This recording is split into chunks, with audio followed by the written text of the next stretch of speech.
हम्म। नमस्कार, मेरा नाम शिवम सिंह है और आप देखना शुरू कर चुके हैं सिमरा दर्पण न्यूज।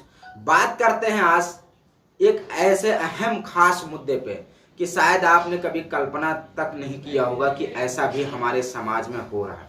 समाज का चौथा स्तंभ कहा जाने वाला मीडिया जैसा आप सभी जानते हैं कि टीवी चैनल हैं, कई सारे चैनल्स हैं, अलग अलग न्यूज दिखाते हैं। जैसा कि रिपब्लिक न्यूज नेटवर्क की बात करते हैं, रिपब्लिक मीडिया नेटवर्क की बात करते हैं कि कितने काफ़ी कम समय में और काफ़ी ज़्यादा पॉपुलर होने के लिए उसने बहुत सारे स्ट्रगल, बहुत सारे संघर्ष किए।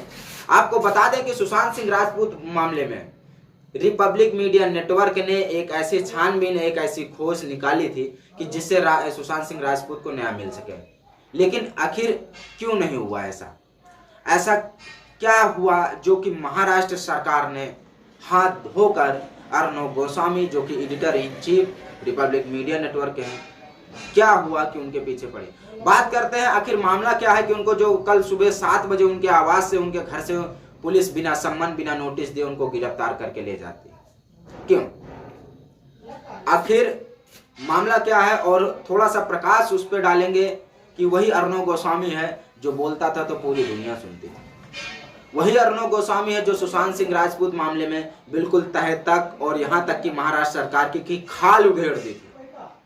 बात करेंगे कि ड्रग्स माफिया का भी खुलासा किया था। एक से एक नए खुलासे रिपब्लिक मीडिया नेटवर्क ने किया, सच दिखाने का काम किया है। लेकिन हमारे समाज में जो समाज का चौथा स्तंभ मीडिया कहा जाता है, आखिर सच को दिखाने वाले को ही दबाया जाता है। बात करेंगे आज Arnab Goswami, editor in chief Republic media network के, जिन्होंने काफी कम समय में बहुत स्ट्रगल करके आज, और उनको आखिर क्या माजरा था कि महाराष्ट्र पुलिस कल सुबह 7 बजे विदाउट इंफॉर्मेशन उनके घर में एंट्री करती है और उनको जबरन गिरफ्तार करती है, दबोच कर गिरफ्तार करती है। पहले उनके घर में एंट्री करती है, फिर उनको दबोच कर उनको गिरफ्तार करके जेल ले जाती है। और यहीं पर सूत्रों के मुताबिक खबर ऐसी भी आ रही है कि उनके घर में उनके ससुर से, उनके सास से और उनके बच्चों से कुछ हाथापाई, मारपीट भी मामला सामने आया है। सूत्रों के मुताबिक खबर आ रही है, I am not sure for that,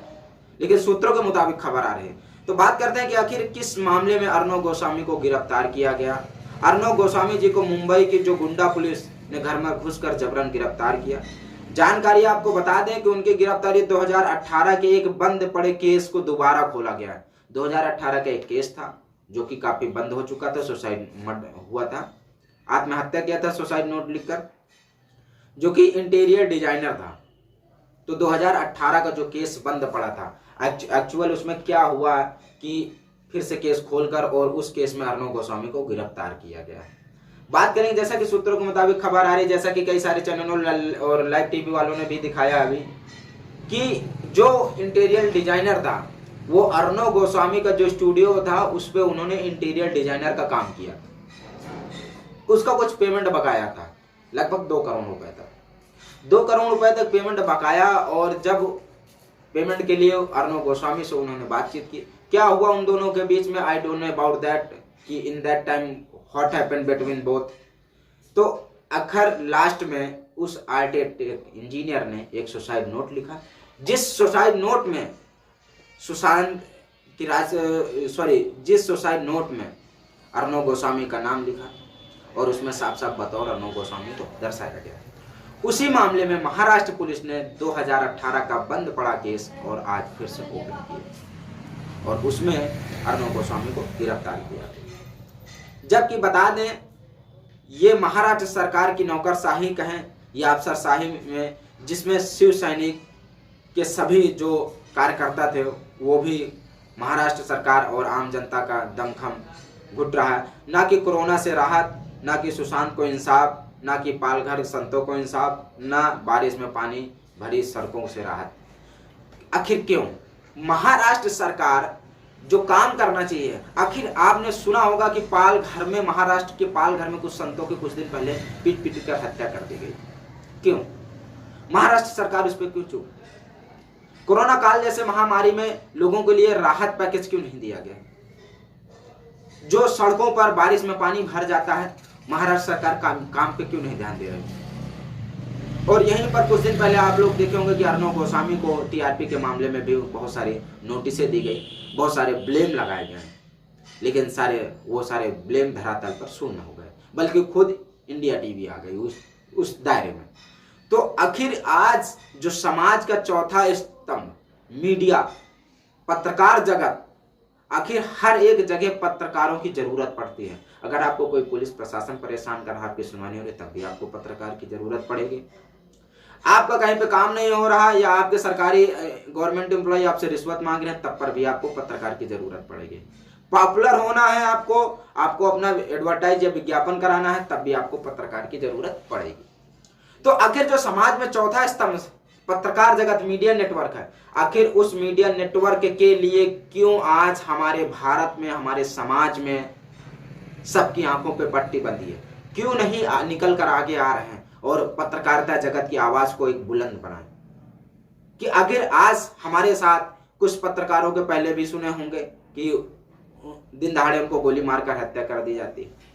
even की बदौलत मेरे ऊपर भी मुझे बेफर्जी गाली भी दी गई, जबकि एक महाराजगंज थाने का क्षेत्र था कोतवाली का, और कोतवाल श्री राम ने उस मैटर को साठगांठ कर लिया ग्राम प्रधान से मिलकर। क्या किया? क्योंकि श्री राम कोतवाल जो थे वहां पे थाना अध्यक्ष, उन्होंने हमको अभी तक फोन नहीं किया। धमकियां हमको भी मिली, गालियां हमको भी मिली, मारने की धमकियां भी मिली, लेकिन उस पर कहीं तक प्रशासन या कोई भी सुनवाई नहीं। और ये जो पत्रकारिता जगत की बात करते हैं, पत्रकार आजकल हर एक पोर्टल, हर एक चैनल वाले पत्रकार लेके बैठे हैं। पत्रकार बताए क्या ईमानदारी से वो काम करते हैं? नहीं करते हैं। ईमानदारी से काम करना चाहिए। पत्रकारिता जगत का, एक समाज का, एक स्वच्छ समाज बनाने का बीड़ा उठाना है। लोगों को आपको जागरूक करना है। क्यों आप दलालीगिरी करते हैं? अगर मीडिया इंडस्ट्री में आप आए हैं तो आप अपने आप को निखारें। आप एक पत्रकार हैं, एक समाज के चौथे स्तंभ हैं। आप लोगों को जागरूक, आप लोगों की उम्मीद, आप लोगों के सपने, आप लोगों का प्यार है। क्यों ऐसे समाज में, हमारे देश में पत्रकारों के साथ क्यों हो रहा है? सबसे बड़ी निंदनीय और सोचने की बात है कि आखिर ये क्यों हो रहा है। आज छोटे हो या बड़े हो, कोई भी पत्रकार की बात कर लें, कोई भी रिपोर्टर की बात कर लें, कि आखिर किसी न किसी साजिश का शिकार बनाए जा रहे हैं। सच की आवाज को दिखाने वाले को दबाया जाता है। क्यों? आखिर उत्तर प्रदेश सरकार बताए या भारत सरकार बताए, सभी नीचे से ऊपर तक सभी अधिकारी पूरी तरफ से करप्ट हैं। ये सरकार खुद सोचे कि आखिर जब गांव में विकास नहीं है, महज 5 वर्ष के लिए कोई भी गांव में ग्राम प्रधान चुना जाता है और वो अरबों और करोड़ों की संपत्ति बना लेता है, लेकिन फिर भी उसकी जांच नहीं की जाती है। यहां तक कि जब जांच कराई जाती है तो नीचे से ऊपर तक सारे अधिकारी मिलकर जांच को दबा देते हैं। क्यों? अगर सच की आवाज दिखाते हैं तो उनको धमकियां मिलती है, पत्रकारों को डराया जाता है, धमकाया जाता है कि मार दिए जाओगे, कुछ नहीं कर पाओगे। क्यों? हमारा प्रशासन और सरकार कर क्या रही है कि मीडिया पत्रकारों को, मीडिया कर्मियों के ऊपर अगर ऐसी ही हादसे, ऐसे ही वारदात होते रहे तो क्या होगा इस देश का? लोकतंत्र कैसे चलेगा? जो हर एक काम में कोई भी मीडिया, कोई भी विधायक, एमपी, एमएलए हो, सभी को पॉपुलर होने के लिए एक मीडिया की आवश्यकता पड़ती है। सभी अपना विज्ञापन निकलवाते हैं, लेकिन उनके सपोर्ट, उनके समर्थन के लिए कोई भी आगे नहीं आता है। आखिर क्यों? तो फिर मिलेंगे इसी तरह के समाज से जुड़े एक नई जानकारी के साथ। तब तक के लिए जय हिंद, नमस्कार।